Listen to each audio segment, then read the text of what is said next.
Knockoffs, copycats, imitators. They all share one thing in common. They always pale in comparison next to the true original. Just like the stylish and versatile Lexus RX, the crossover that paved the way for others. And it's still the best for one simple reason. Nothing else is as good as the original. Click the banner to discover more. Experience amazing at your Lexus dealer. Welcome back to the Reading and Writing Podcast. My guest today is Stephanie Marie Thornton, author of the new novel, A Most Clever Girl. Stephanie, welcome to the podcast. Thank you so much for having me. I'm excited to be here. Sure. Well, if someone hasn't yet heard about your new novel, A Most Clever Girl, how would you describe the novel? Well, it is a fictionalized take on the real life of Elizabeth Bentley, who was a spy. She was actually a good girl from Connecticut who ended up spying on America for the Russians during World War II. And then she turned double agent as soon as our alliance with Stalin unraveled after the war, and went to the FBI and informed on the massive spy network that she had been building up and working over the course of the war years. So she dismantled pretty much single-handedly the golden era of espionage in Soviet espionage in America. And do you remember the original idea or impetus that led you to write A Most Clever Girl? Well, I had just finished up my most recent book, which was, and they called it Camelot, about Jackie Kennedy. And that, of course, spans the Cold War years. And as a history teacher, the Cold War has always fascinated me. And I thought, there's got to be some women from the Cold War that we haven't heard about. So I did a little digging and found that Elizabeth Bentley really fit the bill there. She ended up doing a lot of testifying for the FBI in front of the Senate and so on, and actually helped send Julius and Ethel Rosenberg to the electric chair. But at the time, she was really vilified, and her testimony was called into question. It still makes me angry. There were a number of people who deemed her hysterical and menopausal. I think they really just didn't know what to do with a female spy at the time, especially one who had spied on America and then turned her coat. So I was just really intrigued by her story. And then even more so when I found out that the FBI at the time knew that she was telling the truth, because there was a top secret project that wasn't declassified until the 90s called Project Venona, where they had decrypted Russian cables. So when Elizabeth Bentley came to the FBI and informed on her spy network, the FBI knew that she was telling the truth. But they couldn't go public with that knowledge because they were still using the decrypted information to spy on Russia themselves. So it just struck me as a story that needed to be told, a woman who had really been vilified and then forgotten, and who had done some pretty amazing things in the world of espionage and so on. Well, what was your initial writing journey that led you to writing and getting your first novel published? Ooh, it was a bumpy journey indeed. My first four novels are actually about ancient history. I love all history. So they're all about women in history, typically whose stories have been forgotten, or in the case of Jackie Kennedy, whose stories we think we know, but when you dig deeper, there's a lot more to them, a lot more complexity. And about, it's getting to be more and more years in the past. I want to say it was around 2010. So like 12 years. Yeah. Pharaoh Hatshepsut, her mummy had been rediscovered, that the Egyptians had it. They just didn't know that it was hers. And I had been fascinated with her story since I was 12 years old and had to research her for a project in middle school. I tried to take Cleopatra, but she was already taken. And I loved Egypt. So this forgotten female pharaoh who her name had almost been erased from history. There was a narrative about her that she had usurped her stepson's throne and had done these bad things. But then when we found her mummy, we found out, well, actually, she was quite a bit older when she passed away and things like that. And I thought, there needs to be a book about her because I love her so much. And I would love to read that book. So I started writing it. My daughter was born right around then, and it took me a long time because I had to steal little bits of time writing at night while my daughter was sleeping. But that was my first book that I wrote, and it was actually the second one that I published, because from there I went on and wrote about Empress Theodora of the Byzantine Empire. And from there, I've just kept writing. Well, you mentioned that you still are a history teacher, high school history. How do you balance writing novels while you're also teaching? Balance. Yeah, that that may not be the word that would best describe. I have a saying. I actually used it in my novel about Alice Roosevelt, that I can sleep when I die. So sleep is a thing that I fondly remember from the past. So I go to work in the morning and stay there, get papers graded, give lots of lectures, things like that. And then hang out with my family. And then at nighttime, that's when I tend to get a lot of writing done. I also like to think that living in Alaska helps me out, because the winters are really dark and cold. And I'm less and less interested in dark and cold and being outside when it is dark and cold. So I get a lot of writing done in the winter as well. Gotcha.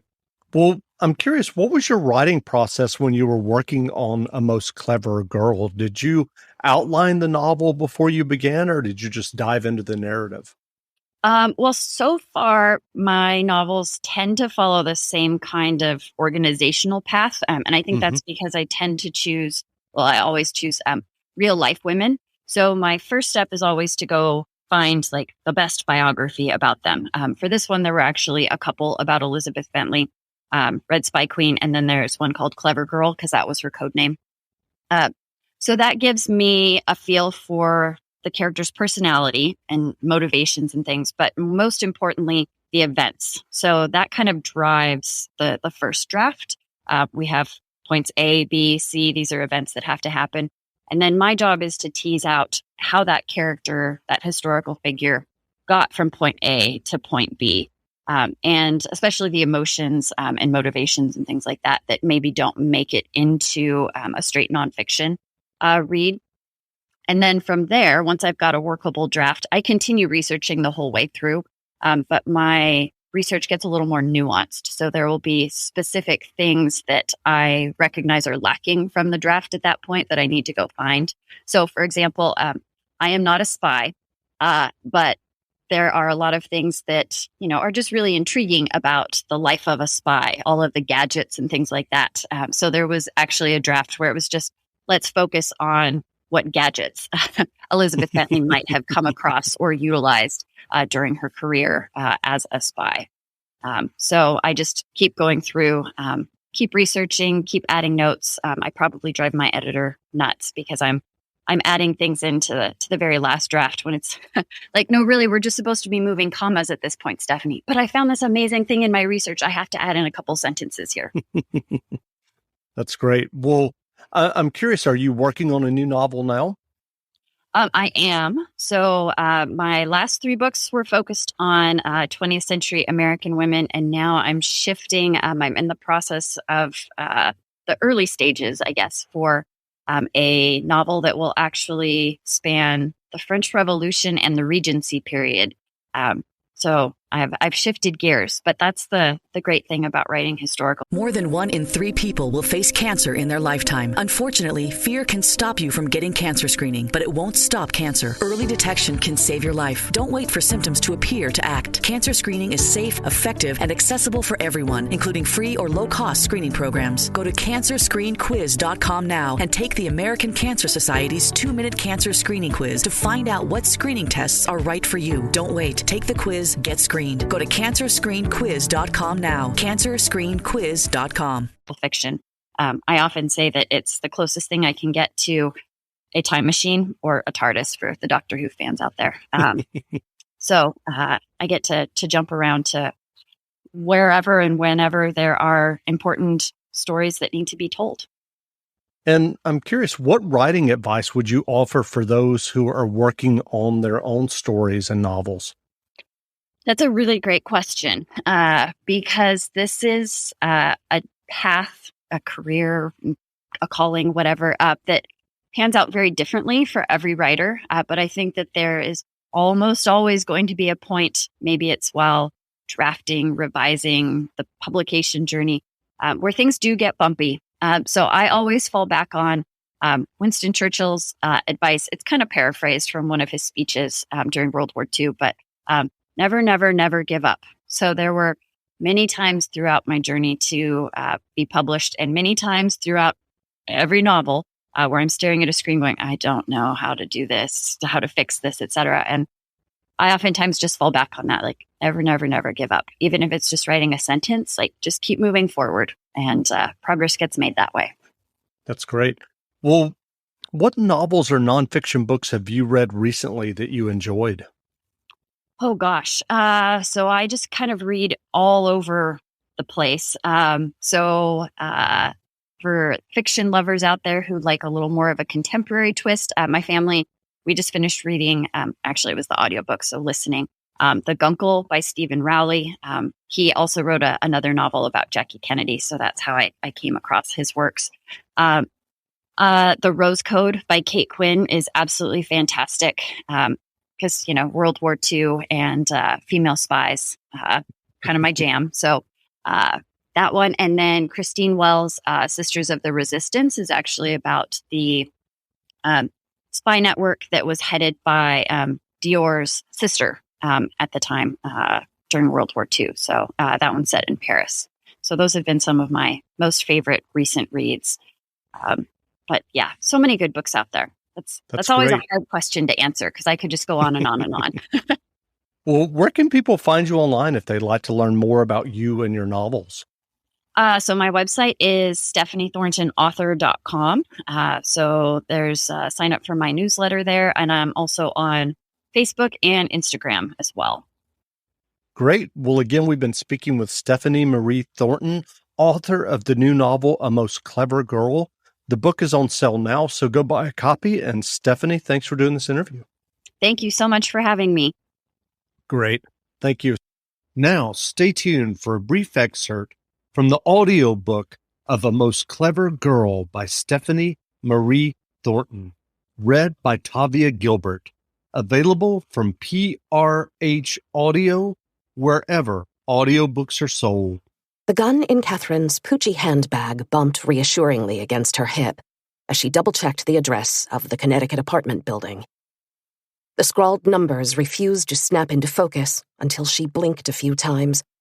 Her eyes were still raw from yesterday's news of President Kennedy's assassination, from seeing photos of a tear-stained Jackie Kennedy, whom Catherine sometimes glimpsed while giving tours of the White House, wearing that blood-spattered pink suit, while Lyndon Johnson took the oath of office aboard Air Force One.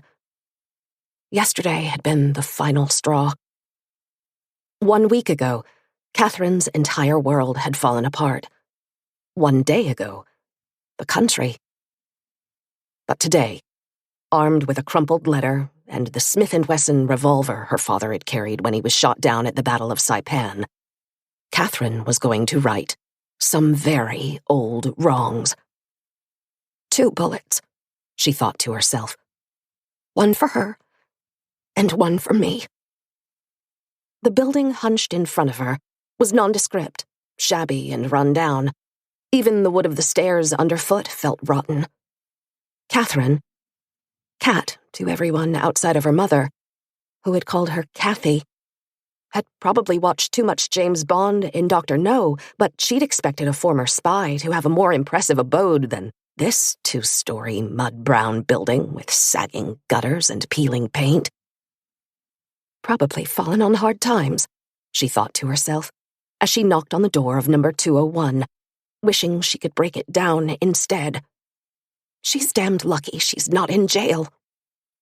Cat waited, then gave a second sharp rap with the heel of her fist. She was about to start peering inside windows when a squat woman with snuff-brown hair cracked the door wide enough to reveal a rusted chain lock. She looked more run-down than the building itself, save for her painted red lips. Not just any red. Vicious, violent, poisonous red. "Hello. My name is Catherine Gray." Cat smoothed the flip of her Jackie-esque bob, every rebellious blonde strand lacquered into place with half a can of Aquanet. Given the way the blood was pounding in her ears, she was impressed that her hands didn't shake. "I'm here to see Elizabeth Bentley." The door slammed in her face. Kat raised her fist again, this time ready to break the door down, but stopped at the unexpected rattle of chain. The door reopened, wider this time. The dumpy woman's gaze swept the empty street, making Catherine wonder what, or who, she was looking for. Is someone you love in a relationship with somebody who tells the same joke over and over? Somebody who has the audacity to starfish the bed? Now, be honest. Is that somebody you? Look, MeUndies knows relationships aren't perfect. That's why they're celebrating imperfectly perfect matches with their new Valentine's Day collection. Starting now and for a limited time only, new MeUndies customers get 25% off matching pairs and free shipping. Express your one-of-a-kind relationship when you match your bottom half to your better half in fun, limited edition prints. If you're single, mingle in matching pairs with your friends or fam. You can even get dog hoodies or buddy bands to match your four-legged BFF. Be sure to check out all of MeUndies' sustainably soft undies, socks, bralettes, loungewear, and more available in sizes extra small to 4XL. Get 25% off your first order of matching pairs, plus free shipping at MeUndies.com/VDay25. That's MeUndies.com/VDay25. Elizabeth Bentley. Her voice came out slightly nasal, with that East Coast finishing school polish Catherine had grown accustomed to hearing after 3.5 years at Trinity Washington University. Elizabeth Bentley's face was the sort no one would notice in a crowd. The perfect face for a spy. The image was only marred by a small mole below her left eye and a scar that streaked beneath her lower lip. This was the face of the woman who had destroyed Kat's life. It's now or never. In one swift movement, Kat aimed the Smith & Wesson revolver straight between Elizabeth's eyes. The gun made a satisfying click as she cocked the trigger.